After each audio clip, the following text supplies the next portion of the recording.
Hey everyone, it's Mike Andes, and you're listening to the Business Bootcamp Podcast. Today's going to be a different episode, kind of explaining what I'm doing right now, a big business decision we've made recently, and not really talking about a subject as much as just what's up and why we made this decision at Augusta Lawn Care, and I think you'll be able to learn something from it. And before we get into today's show, though, a big thank you to today's sponsor, which is Gusto. If you haven't already, go to gusto.com/bootcamp. As we're going to be talking about in the episode today, starting a new business, there's a lot of things you have to do. A lot of things you have to, software systems and bank accounts and credit cards and equipment and vehicles and employees. One of the things that you want to take off your plate is getting set up correctly with setting up your employees and paying your payroll. And so I highly recommend gusto.com/bootcamp. Check that out as a way to make sure you streamline for a very, very cheap cost your payroll, your automatic deposits, and all things employees. Check it out today. Go to gusto.com/bootcamp. Now, today, like I said, is a little bit different. I'm just talking about something that I've recently done and kind of been working on, and something that I mentioned on the last episode of Business Bootcamp Podcast. On the last show, we talked about how, you kind of, have times where business decisions go wrong, things happen that seem negative, and last week, because of the coronavirus that was kind of started out in California, because of that, the food show that we were planning to be at all weekend was canceled. So for those of you not aware, ketosiscups.com is a company that I've started really to figure out the food industry. There's a few things that are very specific to that industry I wanted to learn, I still want to learn, and I thought it would be a great way to do that. So we launched this product. It's gone really well, and we were really hoping to go wholesale and really start getting larger accounts down at this food show called Expo West, or Natural Food Expo, or whatever you want to call it. Down in Anaheim, it's 3 days long. We rented a booth down there, had three of us going down there for the whole week and setting it up, had shipped down tons of samples and all of our booth and backdrop, all that stuff. Anyways, then 2 days before we're supposed to fly out, the event is canceled. Well, it's postponed for like 6 months. And so like I mentioned on the last podcast, it was like a big negative. It was like not fun. That was on a Monday. No, wait, let me get this right.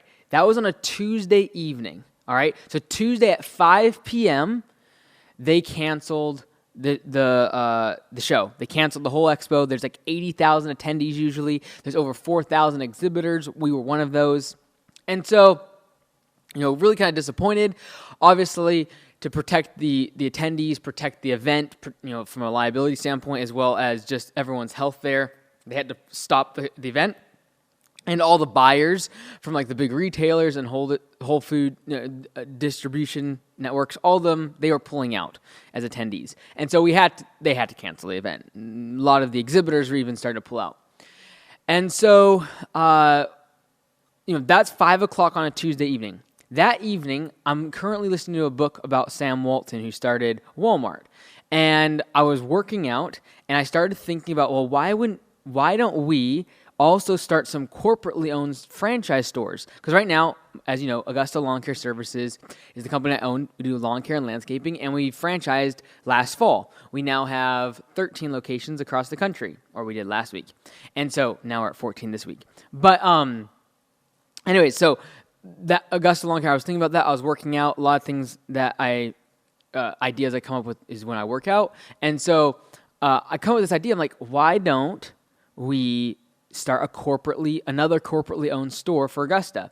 And there were several things that I wanted to do this for already, and that is number one, I'd be able to get really good information for the franchisees that are just starting out. So the companies in the lawn care landscaping industry, they already have an established company. A lot of those are the franchisees that are switching over to Augusta Lawn Care. They're converting their brand. But then there's also other people that are coming into the system. They've never done landscaping. They've never done lawn care, and they are starting from scratch. And I wanted to do that again, and I wanted to get some really good numbers and data and analytics for them, as well as okay, this is your budget, spend it in this format on these certain advertisements, and you're going to get this result, right? And I wanted to duplicate that several times and get really, really good numbers. And so I was thinking about that, and then literally a couple hours later, I was at my parents' house, and I thought of, who could do this. And this basically, like, the concept was, okay, if they could have a Walmart, like this massive store making millions and millions of dollars, dozens of employees, if they could trust someone that did not have equity in the company, and they did not have an equity position in the business, surely, like, a lawn care service, we could do the same thing for. Like, they don't have to be a franchisee. We could have them have the same support as a franchisee. They could do everything like a franchisee, but they'd just be a corporately owned store with a manager in place that would have a percentage of profits, like profit sharing, as part of their incentive package. And so surely that could happen. Well, turns out the next day I meet the person I have in mind and talk to them and say, hey, look, this is what I'm thinking. I would like to start another location, like 20, 30 miles away, and we'd like you to be the general manager. Here's what we're thinking. It'd be brand new. This is why we want to give really good data for the franchisees, as well as it's information I can share on the podcast because it's no longer in a franchise disclosure document. And so I'm able to kind of especially on landscape business course, because for landscapers, talk about how much we're spending on budgeting for marketing and where we spent the money and all the problems that we're facing as a small getting started business. So no longer are we this big company that's established. It's like just starting out in a storage facility, 1 or 2 trucks, just getting started with an employee. Like, this is really, the starting point, step one, square one of starting a lawn care business. And I'm going to be able to chronologically show that again, right? I did that in landscapebusinesscourse.com. I was able to show my first 3 years what I did step by step by step. But now I get to do the same thing, except now it's 6 years later. Things have changed. Marketing tactics have changed. We've implemented other systems. We have a command center. We have P4P. We have the systems for those. So, those are things that are going to be really, really valuable. So I'm really looking forward to that. So anyways, Tuesday, 5 o'clock, show is canceled. In my mind, not even thinking about opening more corporately owned stores, right? That evening, thought about it. Definitely something I wanted to do. It's definitely something, I'd take that back. I've kicked around the idea of expanding down the I-5 corridor, so down like Washington State, because we're up at the very top. I've played with the idea of going down, and I've always known that there'd be a lot of benefits for the franchisees if we owned more stores and we're able to have a very, very duplicate, like, show them a budget for every single one, show them where the money was spent, and then be able to say, hey, like, copy this. And so I knew there was benefit. I've always thought that, but definitely last week, like literally 1 week ago, did not think in my mind that we'd be trying to start a store right now. Like, we're already starting to mow. Like, we've already been mowing in our markets. Like, we're late. And, so Tuesday that happens. Wednesday I meet with him. Basically by Saturday, so yesterday, they closed the deal. The general manager signed on, and everything is a go. So we're buying trucks, we're putting a website up, we're getting phone numbers, we're getting everything set up. And it's so cool. Like, there's definitely, as being an entrepreneur, there's just nothing that beats the startup phase of a business, and I love it to death. But what's really cool and kind of nostalgic is the fact that my brother is going to be my general manager at that location. And so if you followed my story before, back when I was 11 and he was 13 years old is when we started Andy's Lawn Care, where we like pushed a lawnmower around our neighborhood and started mowing lawns and making money, pay our way through college, blah, blah, blah. Then I started Augusta. He went, finished his schooling to become a teacher. He became a teacher. And so, I started Augusta. Well, now it's kind of coming back full circle. He's going to be the general manager in this new location. So that's really cool. I'm looking forward to that. But the takeaway from all of this is that if that show would not have been canceled, there's no way we would have been starting this new chapter of the business. Just no way. Wouldn't have been thinking about it. It probably would have been next year. That's what I was kind of thinking. Even Tuesday evening, like after my workout, I was thinking like next year, Mount Vernon we could do, and then we could do an Everett next year too. And then it just kind of became like, I was listening to the Walmart book, and I was just like, he literally was like pumping stores out so fast. He was involved in every single one, but like it was just like, if they can pump out Walmarts that fast, like 50 in 1 year, why can't I start like, I've always asked, why can't I take time out of the equation? And so I recently, one of the employees at Augusta Lawn Care, Marcus, he mentioned a book, and we got in our Audible account. It's called the 12-week year, and it really is about this concept of taking time and like shrinking it down. Like why do we think in terms of 12 months for a year instead of 12 weeks? And so I started kind of using that concept, and I've always believed in taking time out of the equation, getting things done, not thinking about, pondering, debating, and just like paralysis by analysis. Like I'm not into that. And so, thinking like listening to this Walmart book, thinking like, okay, well, yeah, I want to do one next year. I want to do Mount Vernon and Everett. I could do 2 locations next year. No problem. Then it's like, well, why not do one now? Like, why not take time out of the equation? Why not get one whole year under your belt, then start one Everett next year, so that way when the franchisees come, you can take them at one that's just starting out, one that's been established for a year, and then one that's been very, very established, and is going to be like where they want to get to in 5 years. And so this is what is like, this is the bottom line. When there's things that happen that seem negative, you've got to keep your attention above it. Because if I would have got down, because it really, like, some people thought it was clickbait last video. It was not. Really, that business is going to be shut down for 6 months in terms of like my attention on it and really trying to grow it. Like we're not focusing on the direct-to-consumer aspect anymore. So like it's very much like whatever gets online, we fulfill orders, but it's nothing like huge or major. And so it definitely like shut us down. Negative, very, very negative. We had been looking forward to that for about 4 months. November, December, January, February. Yeah, like 4 or 5 months we've been looking forward to this food show, preparing for it, getting all the banners, getting all the samples, like getting all the marketing ready, getting all the pricing ready, getting co-packer relationships ready. Like everything was ready to go, and then like massive letdown. But the fact that our team is able to get over that and within 24 hours is making major decisions in other elements of the business, in other venues and areas that we can achieve. Like, this is what separates a great team and a great business from just average. Like, wallowing in the issues of your business, wallowing in the problems, which they're going to happen. Like, they're just going to happen. It's a business. When you deal with people, when you deal with, like, humanity, conferences get canceled, business transactions get canceled, relationships go haywire, health goes haywire. Like, stuff just happens. And so, but how you deal with it is so important.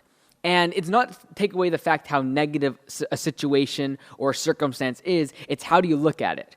And I knew right away. I knew that right away. Like, okay, there's obviously some reason why I should not be gone this weekend. And sure enough, like if that would not have happened, there's no way our Mount Vernon would be opening next week. So literally in less than 2 weeks from that conference being canceled, our Mount Vernon store is going to be open for business and probably already performing services. And so there's 2 takeaways I want you to take away from that. And this is not like about tooting my own horn. This is about what can we learn from the guy behind the microphone. And that is 2 things. One is when you do get kicked in the face, when something does seem really, really negative, you got to just like, okay, it happened. Like that, you can't change that. Now it's like, okay, what's the good that can come from this?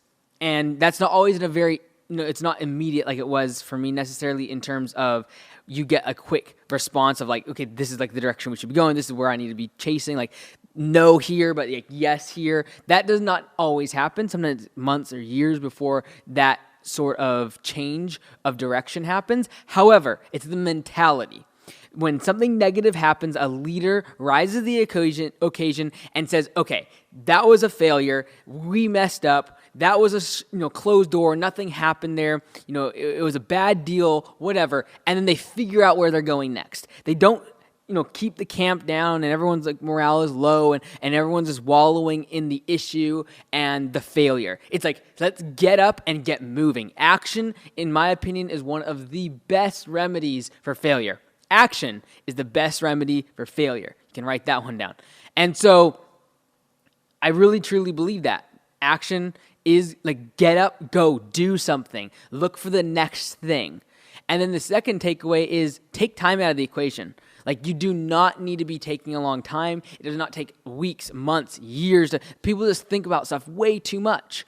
And so it's really interesting because even with the franchise, like I've talked to hundreds now of landscapers interested in the franchise, and I'm careful because some people I can just tell that they are going to literally try to think about this for years to come.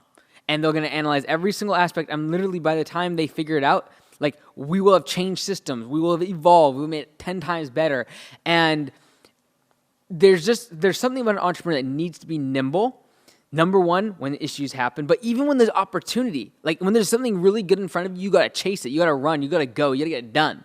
And so we were kind of, fire on our tail because, this cancellation, now we're going to do Mount Vernon. Well, guess what? We're already in the middle of, not in the middle. We've already started mowing season. And so we got to get to market right away. There's no time to delay. We've got to get it done fast. We've got to have a plan in place. So literally within 48 hours, we have a budget. We have a plan. We have a day-to-day action list. We know exactly, where the money's going to be going, where it's going to be at, cash flow wise, break-even points, all that's done. 48 hours. And so those are the two takeaways I want to share with you today. Number one, when something goes bad, keep moving. Don't stop moving. Go to the next battle. Like when you fail in one battle, when you fall flat in your face, get back up, look above it, look for what's on the horizon, what could possibly be the reason why that happened, what could possibly be the next victory after your major defeat, and two, take time out of the equation. Do it immediately. Go. Don't analyze, don't critique, don't think about your past failure or, this week was a bad week, and blah, blah. Go. Do. Take time out of the equation. So really looking forward to this kind of new chapter. We're going to start one this year. Like I said, we're already started it. Augusta Lawn Care of Mount Vernon. And it's about 25 miles maybe from our Bellingham location. And we're just going to keep working our way down the I-5 corridor. So next year we plan on doing Everett. And we're going to be able to get a very, very good system for the budget of these companies. And we're going to track what they're doing and be able to have a really good blueprint for the franchisees. So I'm really happy about that. I'm really happy to have my brother back on the team. And I'm really looking forward to sharing with the landscaping community exactly what we're doing through the startup phase. Because I was before I started making content like this, I'd already been in business 3-4 years as under Augusta Lawn Care. So now people are going to be able to see what it looks like when we start from the beginning. And I'm really looking forward to that journey. So a little bit of a different episode today, just kind of sharing where I'm at and what's happened over the past 4 or 5 days. Been really exciting and look forward to the journey. Thank you so much for listening to the Business Bootcamp Podcast. I'm Mike Andes. Until next time, be great, because nothing else pays.